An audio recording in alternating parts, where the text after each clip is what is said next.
Hey there, silly geese squawkers! Welcome back. This is part 7 of the Catching Fire's great film adaptation series.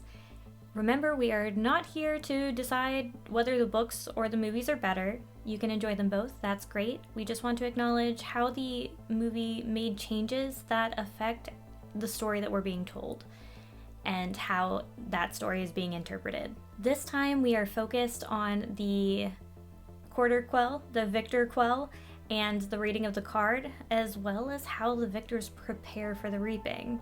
Spoiler alert, this video will include discussions that pertain to the entire series. Yes, that includes Sunrise on the Reaping. Let's get into it. The broadcast cut out here before any of the excitement happened. How many people saw it? Hard to say. There was a 5-second delay, but it happened fast. If you cannot contain Katniss Everdeen, then I will have to terminate her. I understand that. And not just her. Her entire species has to be eliminated. Her species, sir.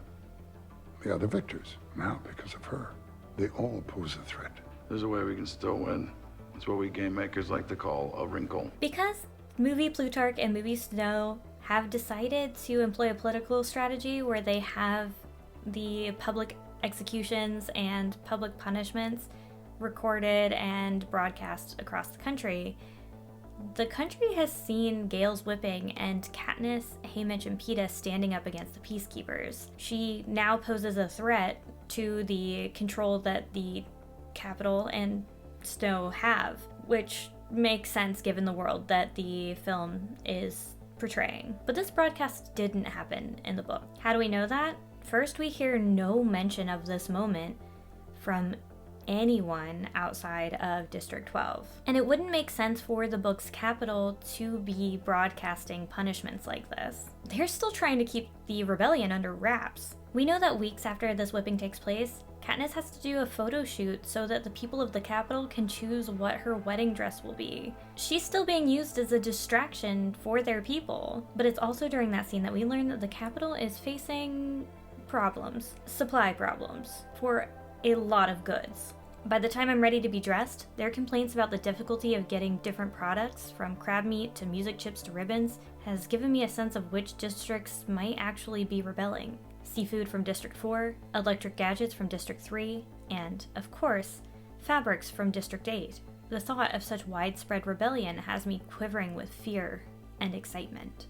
As interesting as the shortages are on their own, it's equally curious how the prep team describes the conditions of these shortages. Let's look at how Octavia explains the lack of seafood.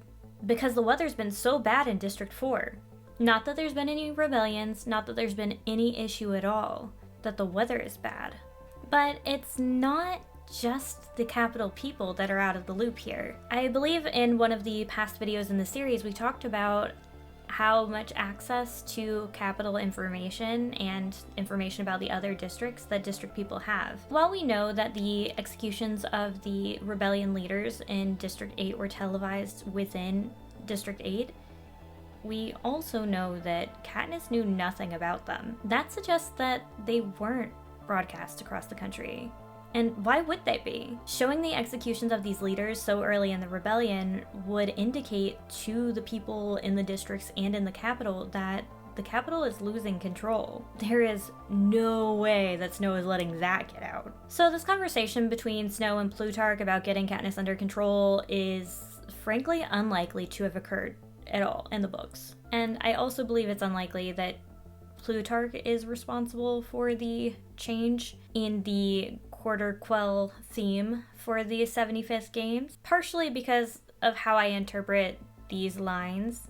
He pulls out his pocket watch and runs his thumb across the crystal, lighting up the Mockingjay.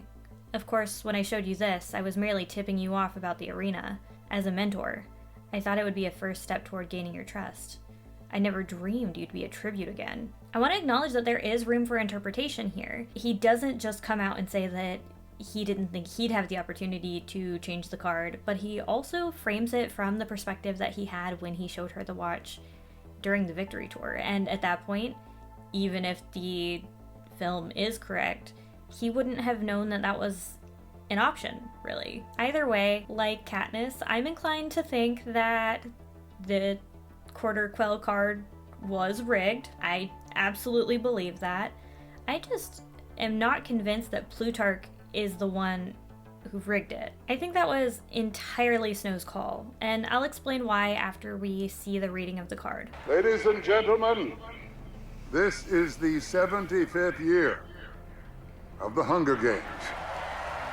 And it was written in the charter of the games that every 25 years there would be a Quarter Quell to keep fresh for each new generation the memory of those who died in the uprising against the capital.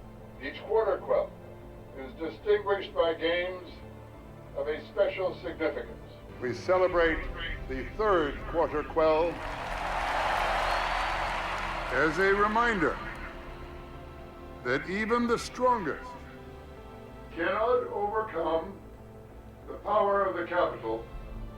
On this, the third Quarter Quell game, the male and female tributes are to be reaped from the existing pool of victors. There are a few really interesting things that we see happen in this scene. First is that despite the fact that when Plutarch and Snow are plotting, Plutarch mentions that they should intersperse the wedding footage with the state violence. What kind of dress is she gonna wear? Floggings? What's the cake gonna look like? Executions? We don't actually see any of that in the films. In the book, what actually happens is before they televise the reading of the card, they also broadcast the results of Katniss's bridal photo shoot.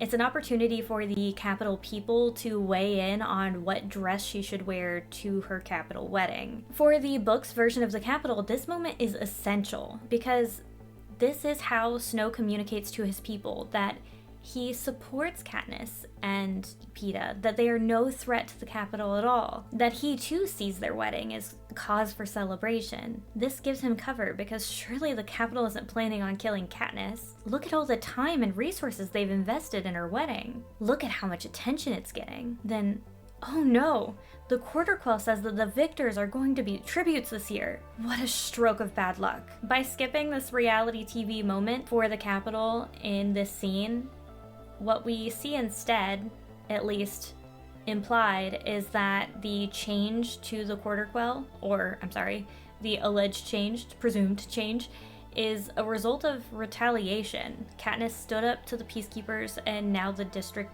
people, the victors, are being punished. Now let's talk about the theatrics of the reading of the card for the book. The little boy in white steps forward, holding out a box as he opens the lid. We can see the tidy, upright rows of yellow envelopes. Whoever devised the Quarter Quell system had prepared for centuries of Hunger Games. This is such a small detail that it is easy to overlook, but the purpose of showing this box of envelopes on stage in Panem is to remind the capital people and the district people that the Hunger Games are meant to endure, that they've all entered this contract of the Treaty of Treason, that they're all simply following the protocol of those that came before, and there's nothing anyone can do to stop it. We obviously don't get that in the film. They cut the scene where Plutarch pulls the card that was in the drawer, I think, and replaces it with the new card, but even that doesn't reflect the political theatrics that Panem employs, and they could have done it just as easily in the film. It's televised in the book. It's supposed to be an optics moment, so it's interesting that they decided to pull that. The last thing I want to talk about for the scene is the whodunit of it all. In the bonus features, there is supposed to be a cut scene where Plutarch changes the card for this year's Quarter Quell. And this version of the film simply implies that Plutarch changed the card. But logically, at least within the logic of the books, this doesn't make sense. Plutarch has been building a rebel network in and out of the capital for decades. And even before Sunrise on the Reaping, we knew that. That's how Katniss gets rescued in this book.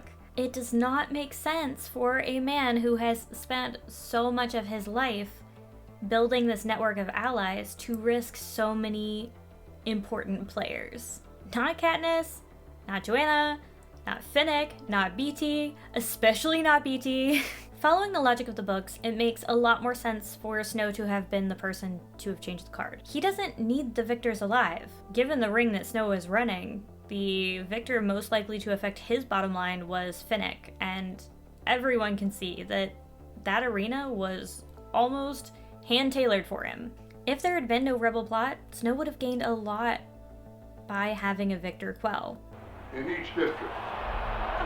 No! What does he mean? Present themselves on reaping situations.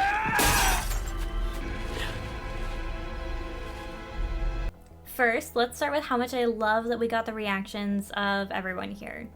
Katniss, Peeta, Haymitch, Prim, and Katniss and Prim's mom. I love that they showed us that. Now, in the film, we see Katniss immediately run out into the woods, but she's explicitly not allowed to do that in the books. My body reacts before my mind does, and I'm running out the door, across the lawns of the Victor's village, into the dark beyond. Where to go? The woods, of course. I'm at the fence before the hum makes me remember how very trapped I am. The next thing I know, I'm on my hands and knees in the cellar of one of the empty houses in the Victor's village. Two things I want to point out here. One, she doesn't go back to her old home for some reason. Not in the book and not in the film. Two, she can't run out into the woods in the book, but she does so no problems in the film. Wait. Are the woods never off limits in the movie? Finally did the math, huh? And you've come to what? Ask me to die? I'm here to drink. Oh, finally something I can help you with. What's it say that Peeta was here 45 minutes ago begging to save your life and you only just now show up? It means we have to save him. You could live 100 lifetimes and never deserve that boy. Come on, Haymitch.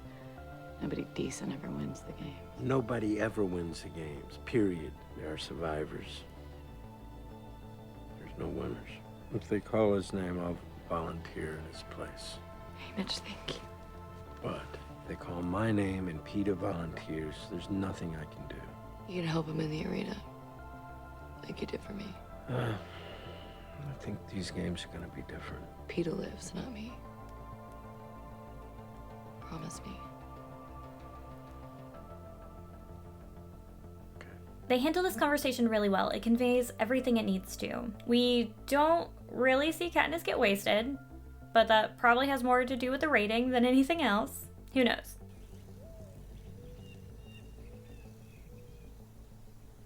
We should have gone when you said.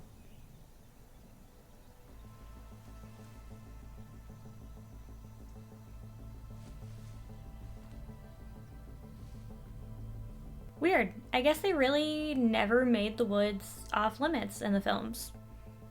I'm not sure why I never noticed that before. Seems like a pretty big oversight. I keep pointing this out because making the woods off limits isn't just punishment for Katniss. It's that the capital was actively starving District 12.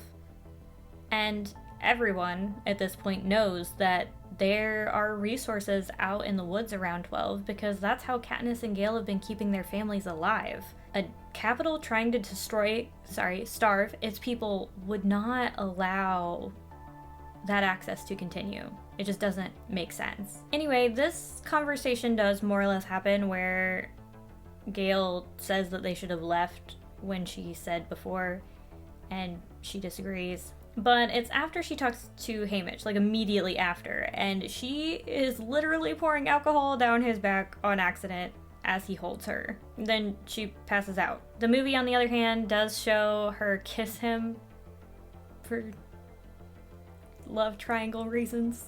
It seems like this is meant to be on the morning of the reaping, so we have the reading of the card and the next day is the reaping day. Let's see.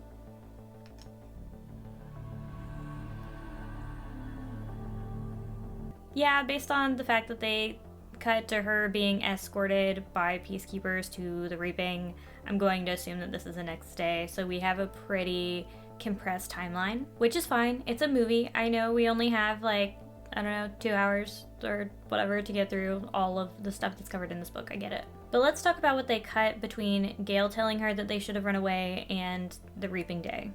They cut weeks of prep. The morning after the reading of the card, when Katniss gets really, really drunk, Peeta throws out all of Haymitch's liquor, and he insists that they all train like careers. Peeta requests footage from previous games from Effie so that they can review the fighting styles and personalities of the other victors. To study, they exercise and skill up. Katniss teaches them survival skills. Katniss's mom puts them on a special diet to help them build muscle, and even Gale helps them study how to make snares. And then Madge gives them capital newspapers, but again, Madge doesn't exist. Although we don't have an exact timeline, we know that this goes on for several weeks. We see Katniss's community rally around her. The fact that they've removed these scenes doesn't just compress the timeline or erase the community ties that Katniss has. It also reframes the Victor Quell as a sort of swift and immediate punishment for Katniss. The books treat this reaping more like any other. Sure, there are harsher punishments happening in 12, and there are more peacekeepers, but other than that, it's more or less the same until Reaping Day. I get to say goodbye. New plan, straight to the train. No, I have to say goodbye. This reinforces the idea that they are just following protocol, just following the prescribed quell. That's a wrap on part 7. What we're seeing throughout this film pretty consistently is that as the story is adapted, power exists and moves differently. The books show power enshrined in protocol, tradition, and ritual, because that's what keeps the institution of the Capitol safe. The film portrays a power that lashes out and exerts control at every opportunity. Observing the differences in how the Capitol maintains control in the film and in the books informs the strategy we see victors use as they prepare for the Quarter Quell. I hope you'll join us next time as we follow the victors through their reaping to the Quarter Quell. See ya! Quackers!